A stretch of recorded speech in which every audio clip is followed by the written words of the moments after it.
The opinions you hear on Your Mountain from individual hosts or guests do not necessarily represent those of Your Mountain, our sponsors, or other entities we're affiliated with professionally or otherwise. You've waited long enough. Go listen to the show. There are millions of acres of opportunity out there. They belong to you. Every day, decisions are being made that affect your land, your water, your wildlife. You should know about them. This is Your Mountain.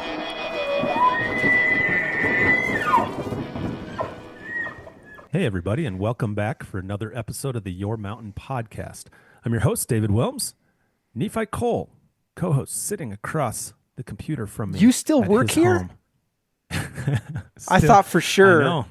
I thought for sure Valentine's Day was going to be the end of you, brother. I thought you were. I mean, let's be honest. Nobody runs this podcast except us, and I was pretty sure both you and I were going to get fired. I mean, we're pretty fortunate that we're not government employees right now, I suppose, right? Yep, that's why we don't take any tax dollars at the Your Mountain podcast. Still here. We don't pay our taxes either. Don't say that. We don't pay taxes on the podcast because it doesn't make any money, but we pay our personal taxes. That is very true. Yeah, and we haven't recorded for a while. I don't know about you, but I got super sick. We had the flu going around, and I'm probably the sickest I've been since. Do you remember this time when we worked in the governor's office, and I got so sick and lost my voice, and we had a staff meeting, and our chief of staff, when I started speaking, she stopped me, made me leave, and told you to go home. Let me back. She told me to go home, but she wouldn't let me back into the office until I provided a doctor's note. Because it turns out I had pneumonia and everything. It was pretty bad. Yeah. I've been laid up the past couple of weeks. It's been pretty rough. She's a justice in the Supreme Court now because she's smart. She is. Yep. She's wise. She is. Yeah. She was wise to send me home. Yep. But that's the part of, like, this is the thing. Like, you've got this, it's the same as all your other weirdisms, which is that, like, you can literally be dying and you just don't care because you're like, oh, I can't use one of my sick days because I have pneumonia, because I might need to lie and say that I'm sick when I go elk hunting. So I got to go to work when I'm sick so that I can lie about being sick to go elk hunting. Right? Not exactly. I blame my dad for this. Like, yeah. I blame my dad for this. Like, you go work at all costs. You go to work, no matter what. You don't take sick leave, and you just don't. So I'll get everybody, I'll expose everybody and make everybody else sick. Appreciate that kind of thing. That's why we had to go virtual on our podcast. We used to get together and we just couldn't do that anymore because Dave can't be trusted to stay home when he was sick. So now it's just all remote, which again would make us, because we're remote, like, we're on the chopping block. People start firing people. You and I were we're remote podcasts, but luckily, no. So we're talking about this. I'm going to jump right in. We have received, I'll tell you, in the past, you don't check our email, Nephi, but I do. And in the past couple of weeks, and I'm sorry to everybody I haven't responded to yet, I'll get responses out. We've probably received more email in the past 2 to 3 weeks than we had in the past 6 months combined. We're getting a ton of email coming in, asking a lot of questions, and asking, there have been a ton of podcast ideas out there, some really cool ones, and I'll respond to all of you that sent in some really cool ideas, but there have been a couple of themes that have really bubbled up in the past few weeks that people are really saying, hey, can you guys talk about this?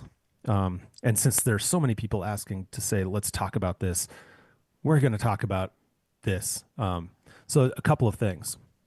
One has been to talk about these, if you've been following the news at all, you will have seen the mass layoffs that have been occurring across the federal government.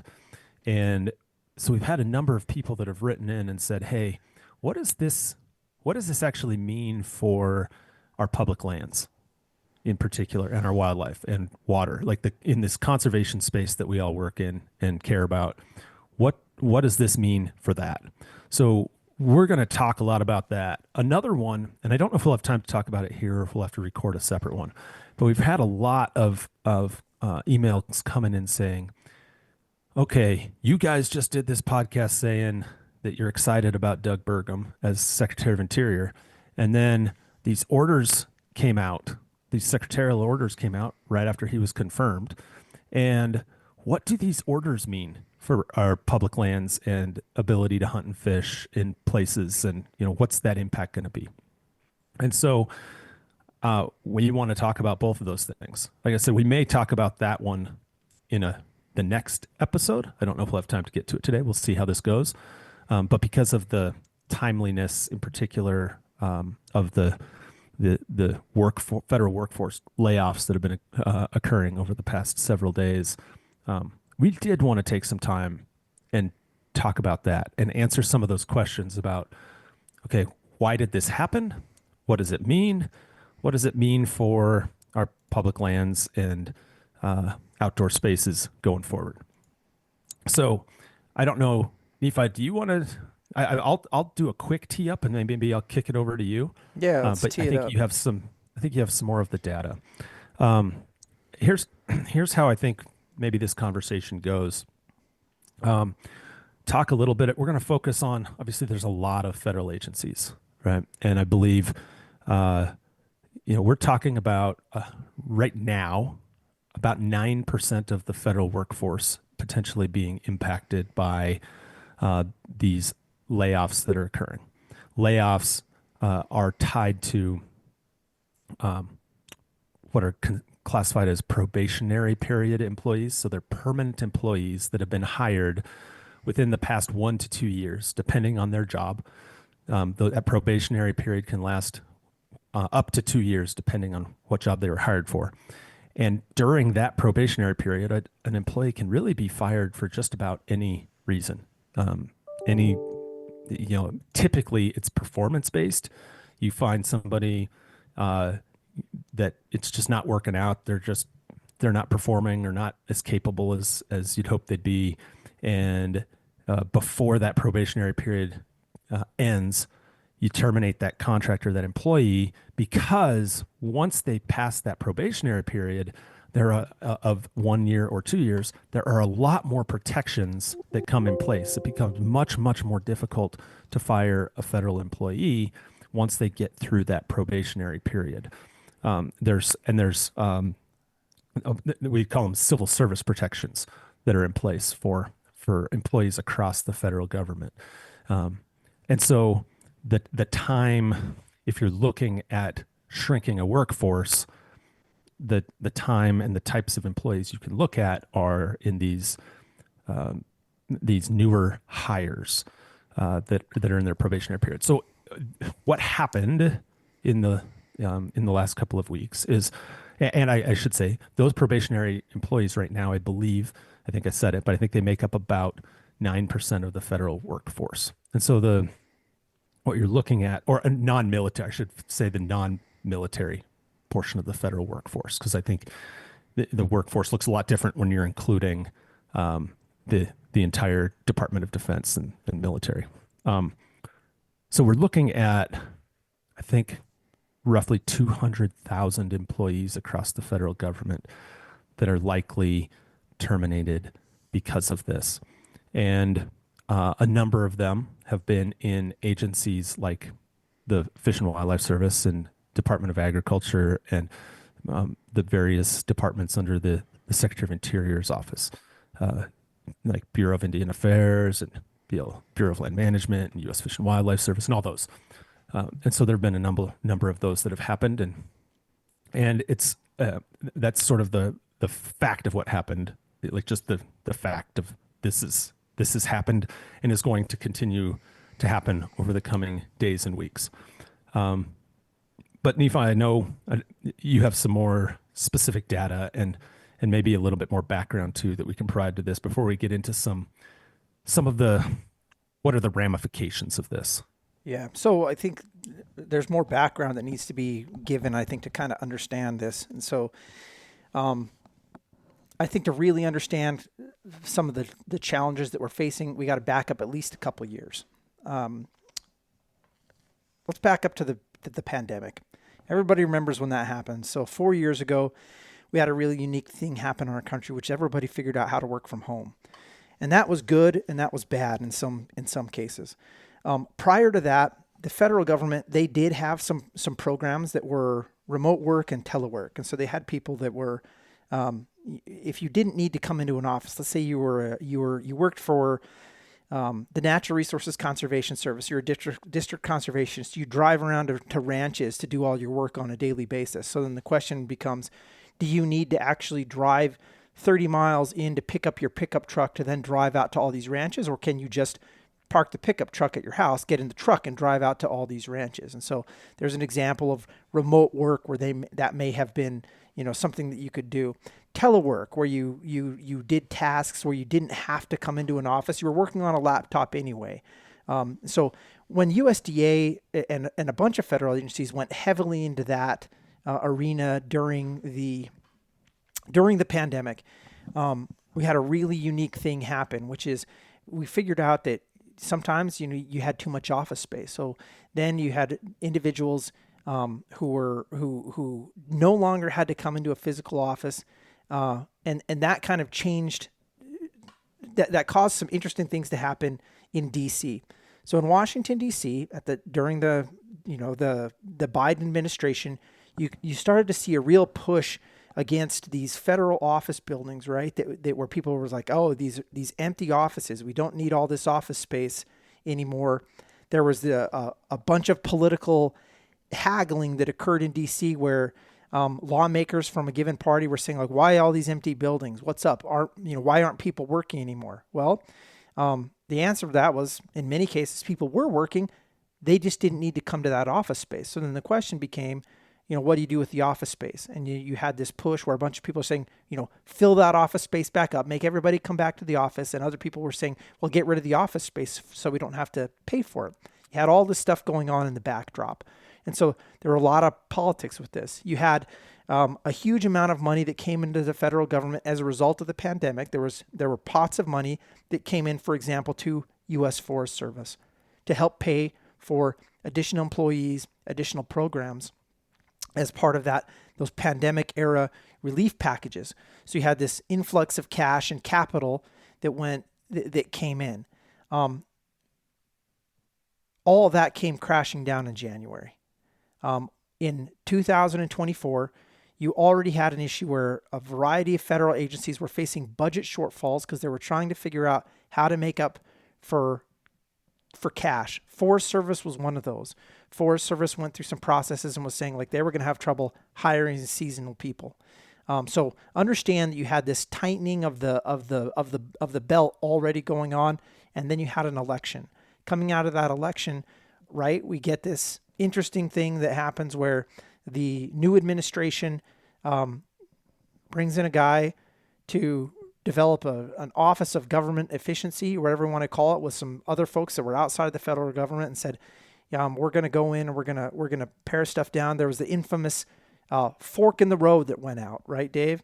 So all federal employees got a letter, an email from the Office of Personnel Management that said, time to make a decision. And interestingly enough, the fork in the road email looked a whole lot like an email that was sent out to a bunch of Twitter employees, in the past. And it said, you can either do things this way, or we're going to give you a buyout. There are questions about whether, I don't want to say, I think it's fair to say the legality of the promise. There were questions about certainly the tone, because it was, it was not in, it wasn't done through normal protocols and things like that. But a whole bunch of federal employees were given, I don't know, was it a week, Dave? That they were given? Yeah, about, I think that's about right, a week or 10 days. It wasn't much time. And then they were supposed to just reply to an email, and, with a promise that if they replied to this email, they were going to get paid for,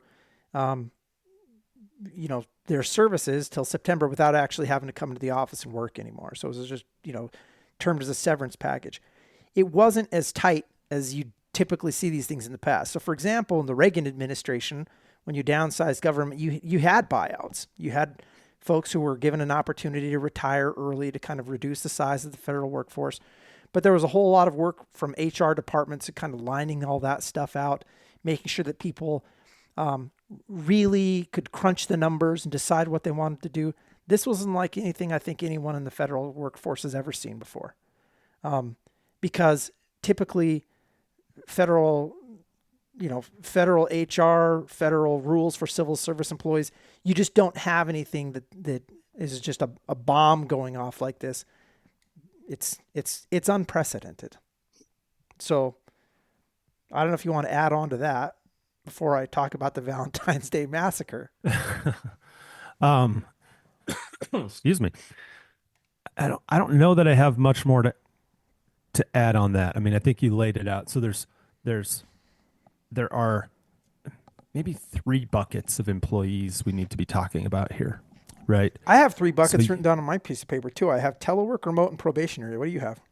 Oh, I have different ones. Oh, let's hear yours. So maybe there's 4 buckets. So I have probationary. I have the ones you just talked about, that accept the buyout, right? Like there's that bucket of employees. I have your sorry, I'm just drawing a total blank on the third bucket. Oh, the higher level, what do they call it? You might know, the Schedule F or something like that. Yeah, political appointees. Right? Not necessarily. Executive. They're not political appointees, but they're executive level. They're the ones that are, they're involved in some of the oversight of like regional offices, for example, or I'm trying to come up with the right position, but it's they're a hybrid. They're the type of position that has some protections, like you can't just fire them, but you can take them and relocate them anywhere in the country, and kind of make their lives pretty miserable, which is something that, regardless of political party, happens every single election. That class of employee, you look at some and senior executive service. Moved. Yeah, something like that. So they're the step down from the political appointees, but they're not far enough down that they're the fully protected employees. Yeah, I think we're talking about most, senior executive level. But it's interesting. So I want to talk briefly about the Valentine's Day massacre. Yeah, let's do that. So we already had this, go out so people could resign. And apparently, and I don't have the number in front of me, it's a lot. A bunch of people did. I think it was like 75,000. Now, here's roughly a funny thing about that. You're talking the ones that accept the September buyout, basically. Yeah. Nobody has any idea who they work for. And here's why they don't have any idea who they work for. Because they eschewed all the traditional human resource programs. They eschewed all the, supervisors didn't know. Everybody just responded. And the email that went out was it was like a CC, give it to everybody email from Office of Personnel Management. It wasn't through the agencies. It looked like a phishing email from people I've talked to. I know I would have deleted it because my IT guys would have been very upset with me if I didn't delete it. Exactly. Yeah. So many, and I know a bunch of federal employees, right? And I talked to several of them, and they got this email twice. So the first time they got it, like they would report it as phishing in their phishing system. Like, this clearly is a phishing email. There were typos in it. It's not coming from anybody that you know. It's right. All the protocols of how you're supposed to do your job are that you should not respond to this email. You should call somebody instead. And if you called your boss had no effing idea what you were talking about when this came in. That's exactly right. You're like, what are you talking about? You're like, no, I'm not going to pay you to not work for half of a year. Get to work. That first email, you've probably seen it too, right? That first email told people, enjoy a wonderful vacation. Yeah. Like that's like they were telling people, and go find a job in the workforce to be a productive. It was this sort of like this. It go was be a condescending member of society. It was super condescending. Yeah, and it's which raises a whole bunch of questions that we should probably get to in a minute. But this put a bunch of federal folks in disarray. Supervisors, people who are trying to get work done because you didn't know who took it. And the other thing problem that creates is for the people who are trying to decide if you were, let's say you had priorities in government, like you had something that was important to you. Well, you have no idea whether you have an employee tomorrow doing that priority, because you had no way of tracking back, let's just say you were fighting, it's not this, but like you're tracking oil or something like that. Well, all the petroleum engineers could have quit. You have no clue. They're just gone. Well, you don't have any idea if you have them or you don't. Now, this is all going on with after the return to work order also. So there's this huge effort that's going on where all the supervisors in these federal agencies were basically told, everybody said like, hey, you know what? No more telework, no more work. Everybody's come back to the office. But all the agencies were told to develop a plan for making this happen. And so this is really, again, it wasn't the supervisors. So you had, there are mid-level bureaucrats in here. And so suddenly you have folks who were Obama-level appointees who are making decisions on which offices or whose remote work or telework is valid and whose isn't, and people who don't necessarily know about how any of this stuff works and don't have any idea what the employees actually do or how they do their job, or they don't look at their performance. They just said, basically, if we have an empty building in DC, let's fill it with bodies. And so there's like, let's get all the bodies back. Now it didn't matter where they worked. And so like you could have been a wildlife individual in Virginia, but because your supervisor was in Washington, D.C., or you're Virginia wasn't a good example. In Georgia, the idea was like maybe you need to be back in a D.C. office, even though you're supposed to be killing feral hogs in Georgia. And so it's creating some challenges, and those agencies are still trying to work through that and justify where people are at and what they're doing. And so it's a real challenge for those agencies. And you're just talking right now about the ones that took the voluntary out. Oh, no, right? No. I'm just talking about everybody. I'm talking now about the folks that like, there's a lot of shuffling going on in the background that people aren't even talking about yet. So we've got the voluntary buyout, the fork in the road. And then we have this thing where we need to get federal employees back to a location where, they can, they're in a physical office. That's interesting. What they did what they figured out is when they started doing that is this is interesting. They figured out they don't have enough offices anymore. And so one of the things that they've done is they figured out that because they've effectively downsized their cost on office space, that now you had situations where you had federal employees who were double, tripling up on offices because they didn't need to be in office 24/7. And so, but now there's kind of put the brakes on that on part number one, because they, realized that maybe they didn't understand, where they were going. And again, it wasn't the agency supervisors. It wasn't that were making these decisions. It was coming out of an entity, coming out of a group that doesn't have any idea what people do on the ground. It was based on numbers, if that makes sense. Like a lot of these decisions are being based on numbers, not with knowledge of the specifics of the job that a person is doing. Or let's talk just really quickly. Let's talk about how, like, a normal process, how this would work. There have been a lot of transitions over the years, and in a typical environment, it is not uncommon, regardless of political party. So I want to keep partisanship out of this. Regardless of political party, when a new administration comes in, they very, very frequently put a hiring freeze in place. Right. They're not. So any new positions you're not going to be able to fill right now. And we're going to bring our team in, and we're going to bring, our agency, directors in, and get all of our people in place across the federal government. And then we're going to have them start taking a look at those positions and other positions and see, okay, based on our priorities, what we're wanting to accomplish, what positions are really needed. And there might be a bunch of positions that just don't get hired, and those positions might go away. Right. There might be others where they look and say there's some duplicity here, and they might look at how do we reduce the workforce over time, and they might put put in place a plan for how do we reduce the workforce over time. Those processes are not uncommon. In fact, they are very common. that when that happens, they come in, and that your higher level that we talked about, these higher level non-political appointees, but at the high executive level, that some of those employees are looked at and said, you're not the right person for overseeing this office anymore. We're going to move you to this location or that location or whatever. And some of those people get shuffled. And the idea behind shuffling them is to put a little pressure and hope that maybe they decide to, resign, something like that. Those processes and people that take those jobs, take those with eyes wide open. They know what those jobs are. They know when administrations change, that they may be asked to go someplace else, right?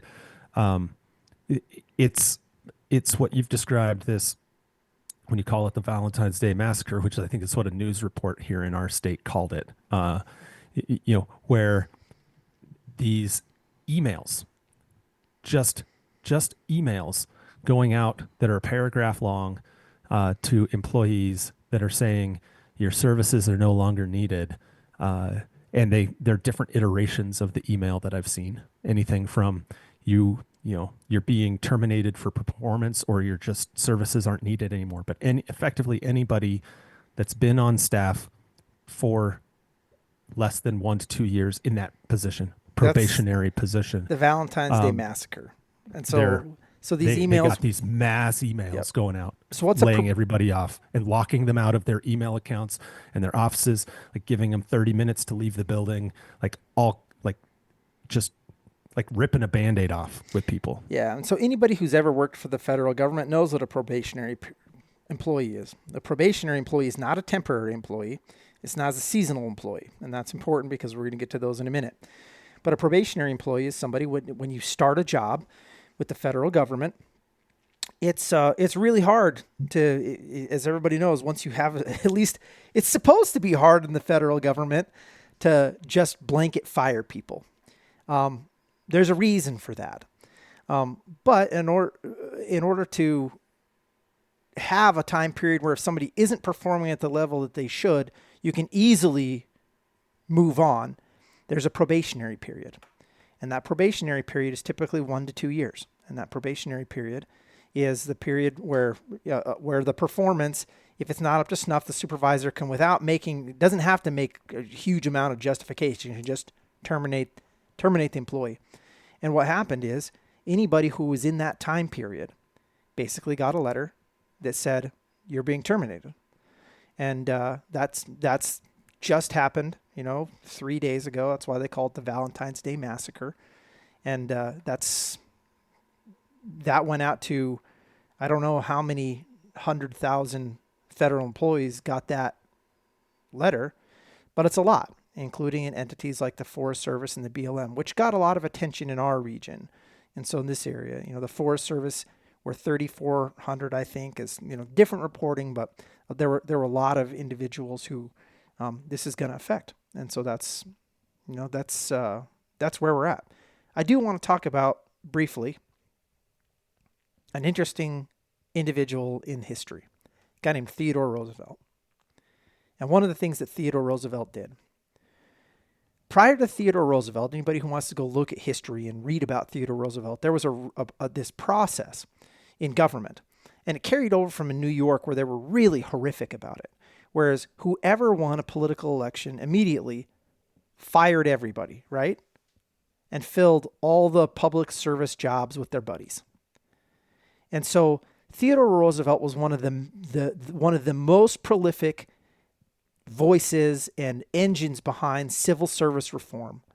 And the civil service reform that he undertook was to create protections in these jobs so that you didn't have this purely political assignment of things like the postmaster and whoever else was a government employee.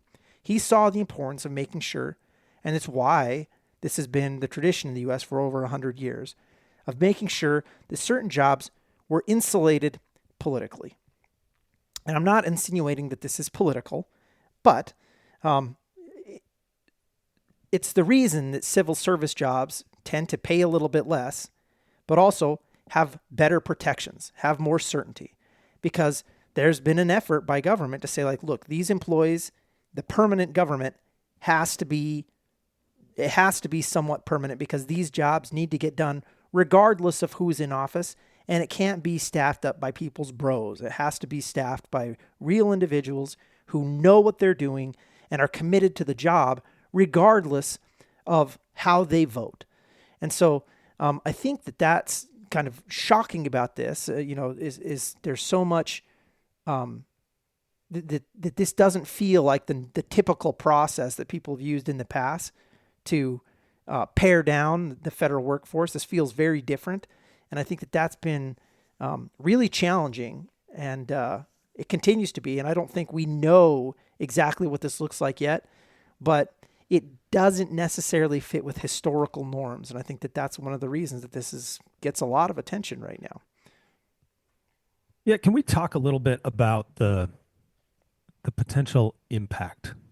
Right. I think it might be too early to really understand what impact there might be from I'm going to use this term, just sort of blindly and indiscriminately eliminating every position that just is in it, that's just a probationary, right? Yeah. And so, because it scoops up different people, right, Dave? Right. So instead of taking the scalpel, right, this is more like the chainsaw, right? And so you're scooping up all kinds of people and from all kinds of agencies, and you don't know yet what that impact might be. I can speculate on a few things because I know some very specific positions that were eliminated. But it'd be good to talk for a minute about what the public might see. What especially in our space, in this conservation space, like what is the public going to see? How might it impact the experience of the public on public lands over the medium term? And I'm going to say medium term, and I'll tell you why in a minute, because there's some insight about Elon Musk that I think is worth talking about too. Well, I can't wait. But yeah. I want to talk so briefly. And maybe this gets us there. Forest Service. I want to talk about 3,400 jobs in Forest Service just specifically, and why that looks the way that it does, and some of the things that are challenging. Because we talked about these funding things earlier, right? Well, in 2024, the Forest Service announced that it wasn't going to hire seasonal employees in October. They said, we're going to cut down on this because we don't have the budget, because we've lost all of our, pandemic era money. It's going away. So we're going to have a $500 million shortfall. So we're not going to hire seasonals. One of the things that people didn't notice or they didn't talk about was that over the last several years, Forest Service has tried to transition a lot of their seasonal work over into full-time employees. So over 1,400 jobs were transitioned from seasonal over to permanent. Well, remember what happened on the St. Valentine's Day massacre, right? Who got the letters? Probationary employees. So let's say that you were one of these new hires. You're one of the 1,400. There's a reason that, this cut really deep in some agencies rather than others, because if your agency made the decision, whether it's Forest Service or Park Service or somebody else, to transition things, and you were close to this 1 year or 2 year deadline in some cases, that meant that you fell inside that window where if somebody made let's say nationwide edict that we're going to get rid of anybody that we can get rid of right now to save time and money, we're going to do it. Bam, we're going to hit them right now. Well, if you had just switched a whole bunch of your employees over and tried to do it this way, guess what? It hit you right now. It hit you really hard. And that's exactly what happened in some cases. And it's clearly not the only thing, but it happened with a lot of those people who were transferring over. This happened. This letter went out to people who had been with agencies for decades. Well, how does that work? Well, the probationary period doesn't apply to your career. So let's say you had a career in the Natural Resources Conservation Service, and you were the state conservationist of some state or whatever. You've got you're a GS 15 somewhere, and you move to a new position. When you move to that new position, even if you were one of the best, brightest, hardest working, that probationary tag gets stuck on you for the first year to make sure that you can do the new job for the first year. Guess what just happened? you had some very high level folks who then got zapped on accident by this, because rather than using the scalpel, you're hitting it with the chainsaw. You're hitting it with the hammer. And so we have just an absolute train, we had a car crash here where folks are looking at how to save money in government by reducing expenditure, but the quick and dirty way to do it is quick and dirty, right? It wasn't meticulous. It didn't go in and say like, okay, over this time period, we're gonna analyze where exactly what programs and what things we can cut. We're just gonna hammer it from the top right now, everything that we can. Unfortunately, for my perspective on this, here's one of the problems, and you're gonna get to some details on this. If you can do things in a real thoughtful manner, and you can kind of pick and choose and say like, okay, these people are ready for retirement. This person, all things like that. You can go through and kind of pick your poison, if you will. It allows you to develop a plan for continuing to do your job as you move forward. It allows you to try and figure out how to keep the best people, how to analyze the top performers.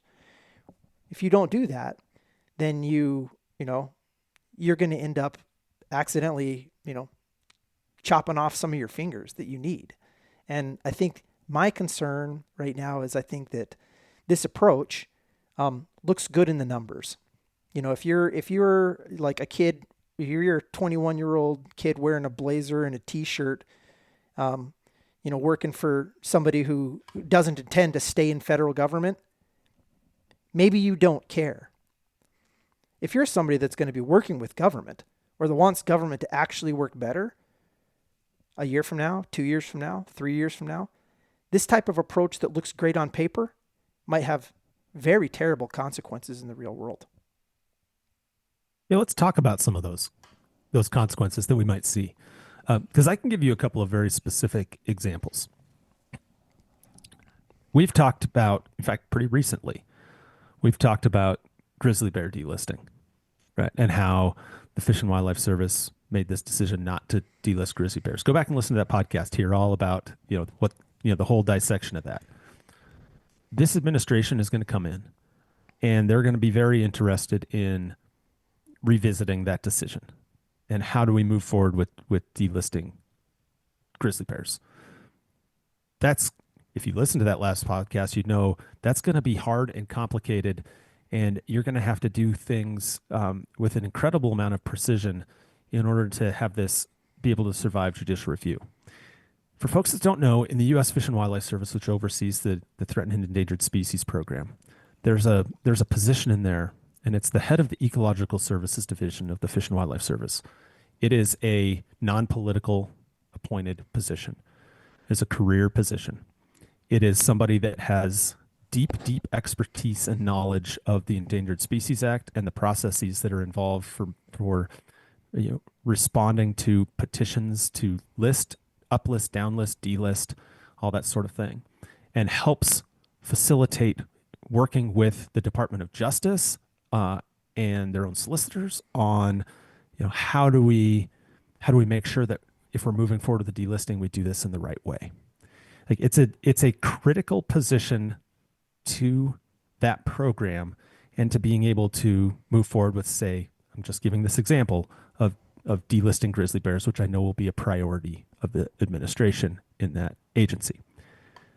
That the person that was in that role, whom I personally know and view as maybe one of the most brilliant thinkers on the ESA in the country, one of the most innovative thinkers as well, was a probationary person and was given, 30 minutes or an hour to pack up his things and get out of the building. Like, that's going to have real consequences on being able to actually move some priorities, and not just with that species, but with other species as well. So on the wildlife front, that's one specific example of where it can gum things up. Let's talk about some of the other places. All right. So we are recording this in February, which means we are not terribly far out from two incredibly noticeable, like outward facing parts of some of these federal agencies that we work with in the conservation space. So let's talk about the Park Service, for example. I don't know, Nephi, if you had the numbers in front of you of how many Park Service employees have been terminated so far, probationary employees. Is that something you've got? I don't, but I know that I believe it was 2,400 in the U.S. Department of Interior. And so some percentage of those are going to be in the Park Service. The national parks might be the most, like the piece of property that the federal government owns that the public knows the most amount about. And we're going to be moving into tourist season here, before too long, where you're going to have increased strains. We already have, parks that have a lot of strain on them because of so much demand, so much public demand. And you will likely see impacts in those parks in the upcoming season, to the tune of not having the same kind of trail maintenance or trash removal, or just the interpretive activities for guests, visitor experiences, because of staffing shortages now. And some, there are, and I know for a fact, there are some park rangers that have been let go. There have been people that have worked for the Park Service for 20 plus years. Examples that you provided, Nephi, of people that are hired and then promoted into these other roles. But one of the things my kids love is the Junior Ranger program. And I know at least in one of the parks, one of these rangers that does all this stuff with kids and works the Junior Ranger program a lot. They're one of the ones that have been, were probationary and have been let go because they're probationary in a new job, not with the Park Service. They've been with the Park Service for 25 years, but probationary in a new job within the service. So there are going to be impacts there, but also I don't know how this is going to play out. We'll talk about fire in a second. I want to get your thoughts on that, but I'm looking at let's just look at other priorities of the administration. Some of the other priorities of the administration are related to, I'll talk about it in two places. One, in Bureau of Land Management. Bureau of Land Management runs to, for folks that don't know, most of the money that Congress appropriates to the Bureau of Land Management is used to administer two programs. One is the oil and gas leasing program, and the second one is the wild horses and burros program. Huge amount of that budget goes to those two programs. Well, the administration's, one of their priorities, obviously, is ramping up leasing and drilling opportunity for oil and gas on public lands. Well, what happens if a number of the positions that have been terminated are tied to those programs?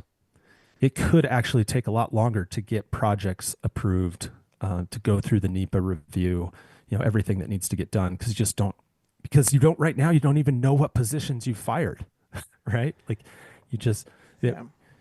So to that whole scalpel versus chainsaw, in some ways, we don't really know what the impacts are yet, because we don't actually know all the people that lost their jobs and what jobs they were doing that might have been essential functions.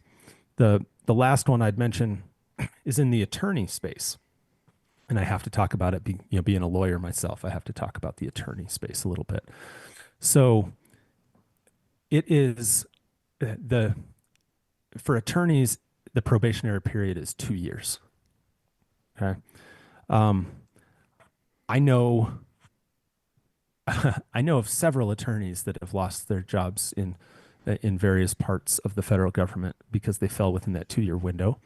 Some of them were working on things like representing the Bureau of Reclamation on Colorado River compact work. If you're not from the Western United States, maybe you don't know, but the Colorado River is the lifeblood of the West, and provides water for growing winter vegetables that provide something like 90% of all winter vegetables for the entire United States. And so you need people in place that can, and it's a tight resource, and it's highly contentious among the states, especially in drought years. And the federal government plays an enormous role in how we allocate that water. Well, when you take some of the technical experts out of that space, it makes it a lot harder to administer that compact and make sure water deliveries work as they're supposed to. So that's just a single example within that system.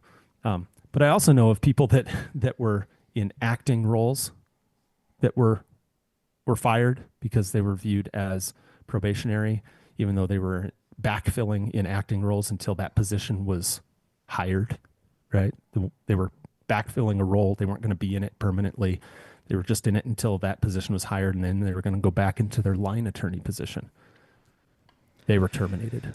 And it's in the DOJ, so many of the resources are getting moved to immigration and immigration enforcement, that it's actually going to create some issues or potential issues for how we do some of our public lands and other work, dealing with litigation there.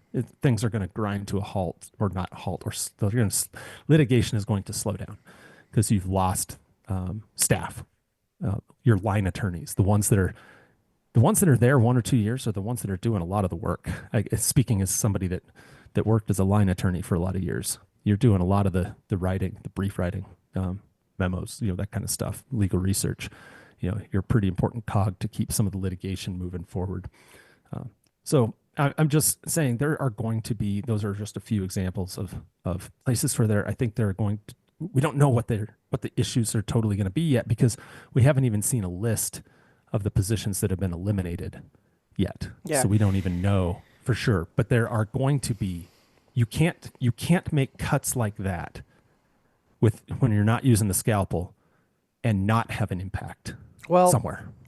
Anecdotally, there are already instances where people have been rehired or called and told like, oh, whoops, we're sorry. We didn't mean to do that. And anecdotally, that happens in areas where, I can't be too specific. That's not because I don't know. That's because I know too much. And so the issue is... I'm the same way. I've got a few of those too. And so the issue that you run into is that people are looking at, something they're like, hey, we're going to, the guy who was responsible for dropping the atomic bomb that blew all this thing up, who did this, that person has no idea what goes on underneath. And that's because it's not the president. The president, somebody else did this. And it's not the Secretary of Interior. It's somebody else was doing all of that. And now what's happening is it's left to these other individuals who actually know how the programs work. They're having to try and figure out how to put the pieces back together on this, because they're professionals who know exactly what it takes to do this job and what it takes to make stuff happen. And they're having to say like, wait a minute. I need those people. I need these people in those positions because this stuff, it has to work. But they're not the people that made the call on this. They're not the people that dropped the grenade. They're not the people that sent the email that looks like it was written by a bunch of dudes who wear t-shirts and blazers and have, and have less than 3 decades of life experience, and that's because the professionals who know how to get the jobs done are the ones that are still, at the end of the day, having to put the pieces back together. And in some cases that I'm seeing already, they're making the calls. They're working on this stuff of trying to make sure the things still work. I think what makes this really nerve-wracking is that we don't know yet. We don't know who the adults are in the room who are doing that. We don't know how much collateral damage is going to be unfixable from the explosion. It's clear that somebody wanted to see the explosion. And ultimately what we're seeing is, there's a goal of reducing, I think the goal is to reduce about 10% of the workforce, the federal workforce. But the way that it's being done is really challenging for folks to understand right now, because it's being done in a way that it doesn't seem to make a whole lot of sense. I'm not sure that it does make sense. I think what's going to have to happen is I think the Doug Burgums of the world are going to have to go and clean up and say like, no, actually, we need to keep these departments and these people, and we need to do that. And that's an exception process that I know that process, it already exists. And there are agencies and professionals at high levels who are working through that and trying to, do those things. But the challenge is the dudes who initially threw the grenade into the engine to make everything explode, like those aren't the guys who understand how to put the pieces back together and make it work. And so, you end up with a lot of probably really, really phenomenal employees who are hurt, who are harmed, who are, it's not good management of human resources. And that's the part I think that, really scares me about it. And so, for example, I'll tell you that there's, if whoever makes the decision that like we want to reduce the workforce by 10%, the federal workforce, I think we can all understand if something like that, if you have a budget shortfall, you've got to do those types of things. But how you do things is important. And there are politics at play in this. And whether you like it or not, sometimes the mid-level bureaucrats don't have the same focus as the top level, folks running an agency. And so there's not an incentive to do things right sometimes. If you're told, just, lop off one of the arms, like they just lop off whatever arm they, is the first thing that they come to. They don't necessarily look at how, you make the rest of the body function after you cut that arm off. And we're not even a month into this. And so that's what makes it really challenging right now is for those of us on the outside. For me, I just want to see like, okay, is there a plan to make this actually work? Or is it, we saw the explosion. Who's the triage guy? Who's the nurse? Who's making this all, work out for the good of the American public and making everything fit right now? And I don't know that we know that yet, Dave. This is a perfect time to go back to what I was, I teed up a little bit before about Elon Musk and his philosophy to management, right? Because I think if you study that a little bit and you look at how, like what's being applied here, how it's being applied, you can say, okay, you don't have to agree. I'm not suggesting agree. I'm saying here's how to understand the thinking, right? So I can't remember the name of the book. There's a book out there that's talking about this philosophy, the Musk philosophy. And it says his approach is to cut hard, right? In his businesses, in all of his business. I'm not just talking Twitter, right? I'm talking all of the businesses. When he makes cuts, it's you want to cut to the point that it hurts. That it hurts so much that you can look at it and say, okay, we cut too deep. That's too much pain. Right? And now we need to bring it back. So his philosophy is something like this. If you don't cut to the point where you have to bring about 20% of the people back, then you haven't cut enough because you haven't felt enough pain to know where, like what jobs were truly essential and what's really essential to meet the mission. If you want to think about it in that lens of what might happen here is it might be an overcut. Like they might overfire, and then you might see them strategically bring 20% of this workforce back. The thing is, it might not be the same 20% of the people. Yeah. Right? It might just be we're going to bring 20% of the jobs back, and now we're going to go out and hire them with our people, like the people we want in those roles. If I were putting my prediction hat on just based on prior practice and knowing who's behind this, like these cuts, we know that it's Musk and this Doge effort, right? That's what I would almost expect that you'd see. He wants to cut it so hard that it hurts everywhere. And then you find out, okay, what are the places where if there was never any pain, maybe we didn't cut far enough. And if there's pain, we can analyze, is the pain so much that we need to provide some medicine, and that medicine being bringing some positions back. I'm just stating that as an observation, that I think that might be what you see over the course of the next 6 months or so, that you might see once these initial cuts happen, and you start hearing from the public about how they're impacted by these cuts, like they're having trouble accessing services, or certain things are grinding to a halt that the administration actually doesn't want to see grind to a halt because they're priorities for them. You see things like that happen, you're going to see some more strategic rehires in places. That would be my prediction if what this author says about dissecting Elon's past practices. Here's the problem. Management pan out and obviously that's in the private sector, private businesses, yes, as opposed to the public sector. And that's the problem. And that might have been where you were going to go. So Yep, I'll leave it. You take that. That is the problem.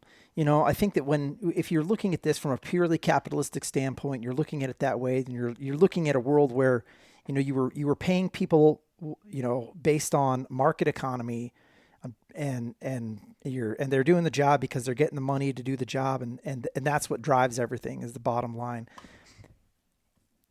I personally don't believe that works in public service, not in this country, and here's why. Because if you're doing that just based on, you're giving somebody a paycheck, you're measuring the turn, all that. Okay, you can start to use that as your theory of how things work. But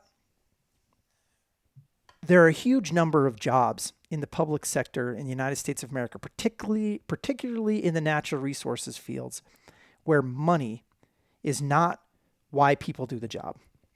They don't do the job because of their GS level. They don't do the job because they, are going to get rich. They never planned on getting rich. They didn't care. And that is especially true in places like the Forest Service and the Department of Interior and other agencies that work on natural resource issues with animals and those types of things. Why? Because a lot of times those people made the decision to go to those jobs for two reasons. One of them was primarily because they loved the issue. You get a forest ranger, right? A guy who, and I know that this is I'm going to change the job and I'm not going to use the name, but an individual who was, gets a call from their supervisor and they say, well, can't you just go do something else? As much time and effort and work as you put into being a forest ranger, like, why not just leave? Well, the person who's asking that question is a political appointee, is somebody who, they don't care what agency they work for. They're in it for, to them, it's all interchangeable. It's all fungible, what they do. That's just, they could do that management job any place. They could go do it for IBM just as quick as they can for an agency. What they can't understand is the reason that this ranger is a ranger is because he always wanted to be a ranger. He went to school not to make money. He went to school because he loves trees. He loves that spot of the world. And the most important thing for this guy is making that work. And he's willing to make less money. He's willing to deal with more garbage and drive a crappier truck and live in a smaller house. Why? Because he loves the job. When you fire those people, you can't just rehire those people. They're gone. And the worst thing that you can do, and this is a real tragedy, I think, when that happens, is to go in and get rid of, is to not see the value of a person like that. Is to not be able to keep that expertise and that willingness to sacrifice on board. Because for the taxpayer, whatever you're paying that guy, it's a bargain.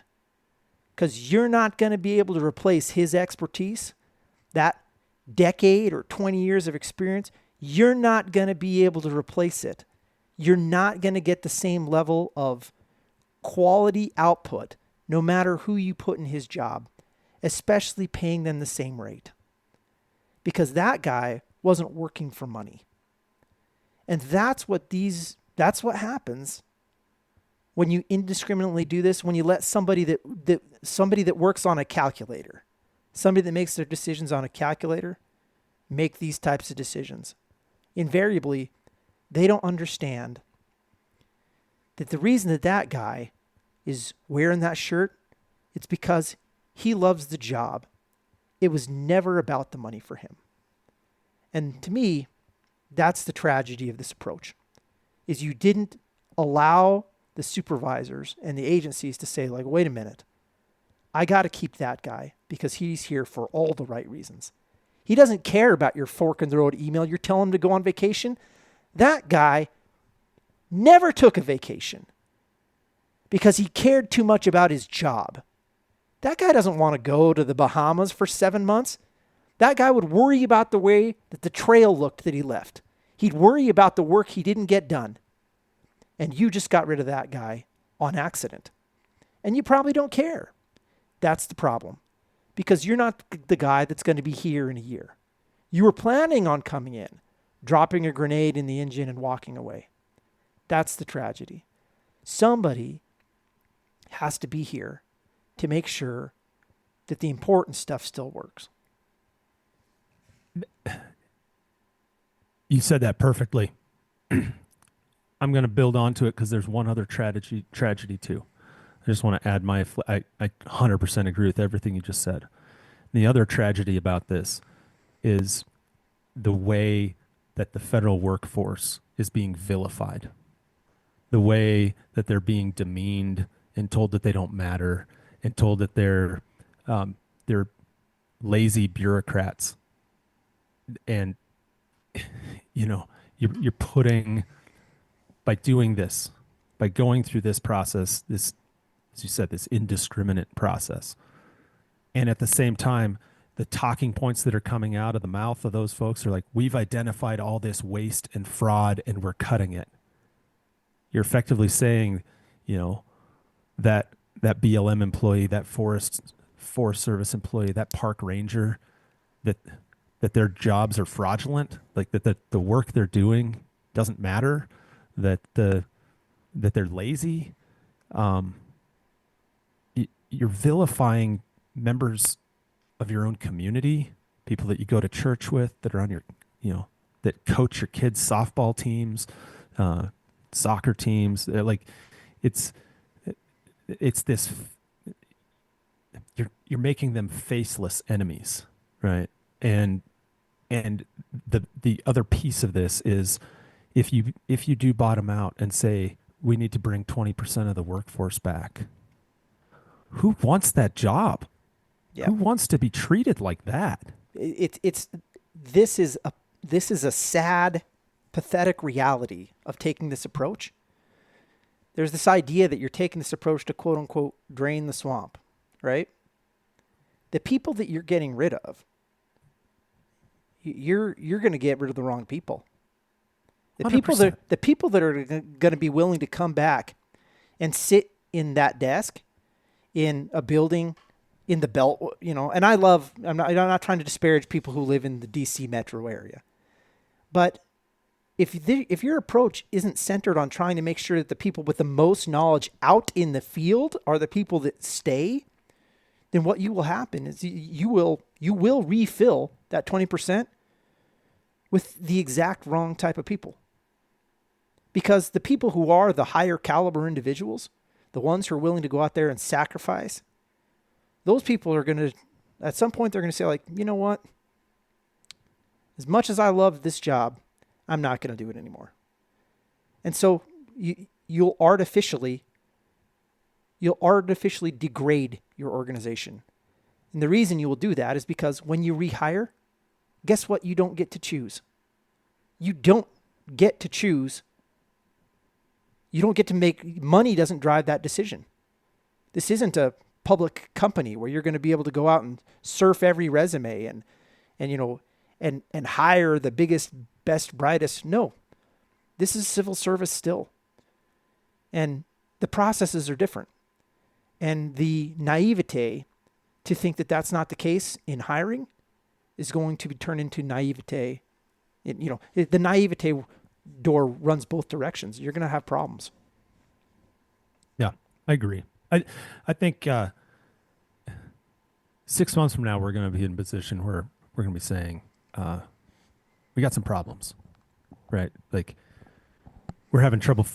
We might be having trouble hiring firefighters for what's shaping up to be a horrific fire season. You can already tell, like the writing's on the wall. I'm hearing it from people in the West. It's going to be a bad fire season.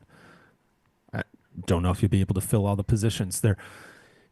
Some of them, obviously there's a lot of seasonals, but there's freezes on hiring seasonals. They should be already starting to hire those seasonal positions. They're not doing that. Right? You're going to be going to parks, and you might see a lot more trash because those people that were passionate about those jobs, picking up all that trash on the trail, might not be doing that anymore. Do you want to, maybe you want to get a permit for something?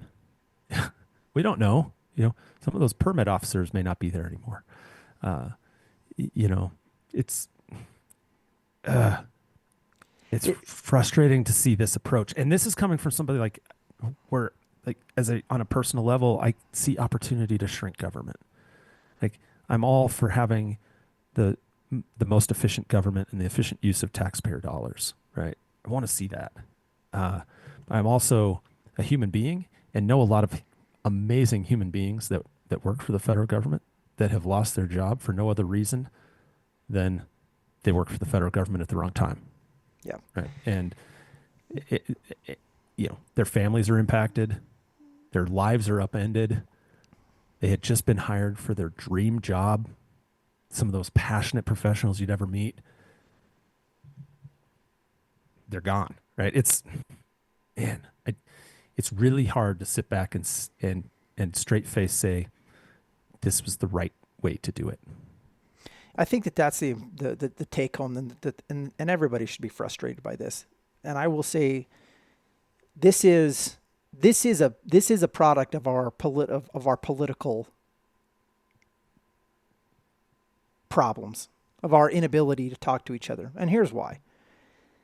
In the last 4 years, the federal workforce grew 6%.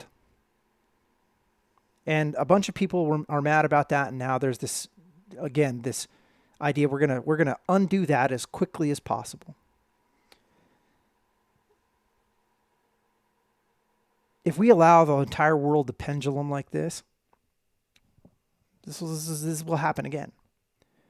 And this is a product of our inability to talk with each other. It's our product of an inability to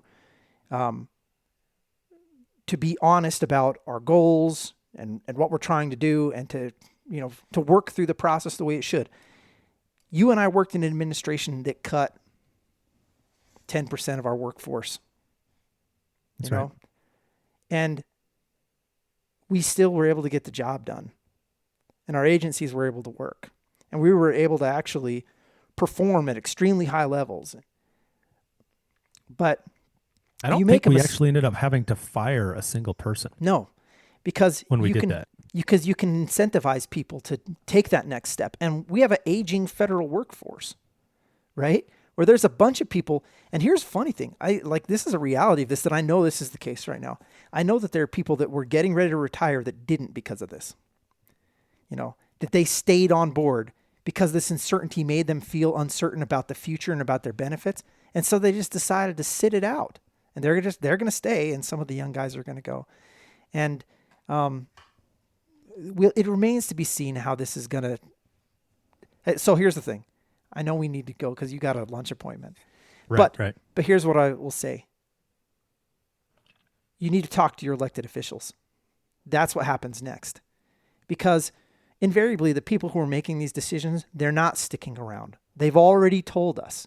Elon Musk has no intention of hanging out in D.C. permanently. Neither do the kids in the Blazers, who are sending out the emails that don't look professional because they aren't. And so the question is, and this is what we have to do. We have to stay behind and be willing to support and work with and be respectful and talk to the Doug Burgums of the world and make sure and give them the support that they need. You got to talk to your senator, and you have to talk to your representative and share these things and say, hey, look, we get it. You want to save money? That's fine. We got to do it in the right way. Because I am worried that forest ranger, that dude ain't going to come back to work. We got to have that guy. And those are the messages that have to be carried across to our electeds so that they insist that there be a vision behind this, that this isn't all just a sugar high, that people get this done the right way. I'm glad you said that too, because that was going to be my last point on this was you got to reach out to elected officials. If you know people that have lost their job over this in your local communities, like, tell somebody. Like, until your elected officials hear to the point where they say, "Oh my gosh, this is having an impact in my own district. This is having an impact back home."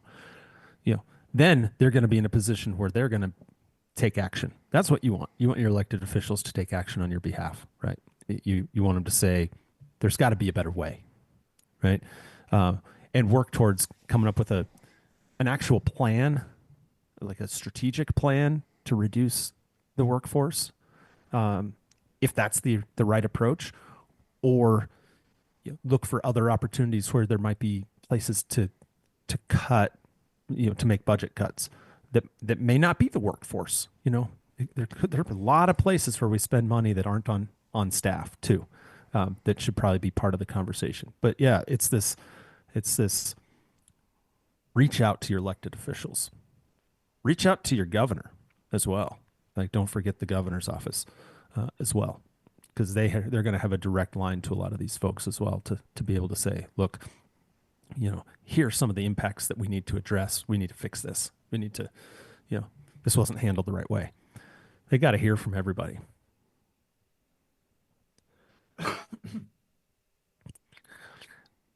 All right, sit guy. That's it. I think that's kind of depressing conversation, Nephi. Well, I'd like to make it happier, but I can't. I don't know how to make it happier. It's at least reality. The podcast is still here. That's is that a happier thing? There you go, everybody. You thought we were gone too, because it's been a long time, but we're not. We're still here. Still here. And I'm still here. We did not even get to talking about these secretarial orders and what they mean. So we'll have to do that on another one. It gives us another reason to have to record again real soon. Yep. All right. Anything else from your end? Nope. Nothing from mine. Everybody, thanks for listening. Really do appreciate all the emails that we've been receiving lately, all the suggestions. Like, this is one that came up a lot, so we just wanted to talk about it. So thanks for reaching out. As a reminder, if you haven't and you need to, Your Mountain at itsyourmountain.com. You can also find us on like I've said before, on our social media channels that we never use, but we still check at the handle at itsyourmountain. And my last reminder is, please go out there and smash that 5-star review on wherever you get your podcast from, and leave a nice comment. Like, that can be your payment. That can be the Patreon. Isn't that what it's called? Whatever it is, that could be that the contribution to continuing the podcast is giving us the positive reinforcement we need to keep doing it. In the meantime, I say thanks again, everybody, for listening. And remember, life is about experiences. So go have one.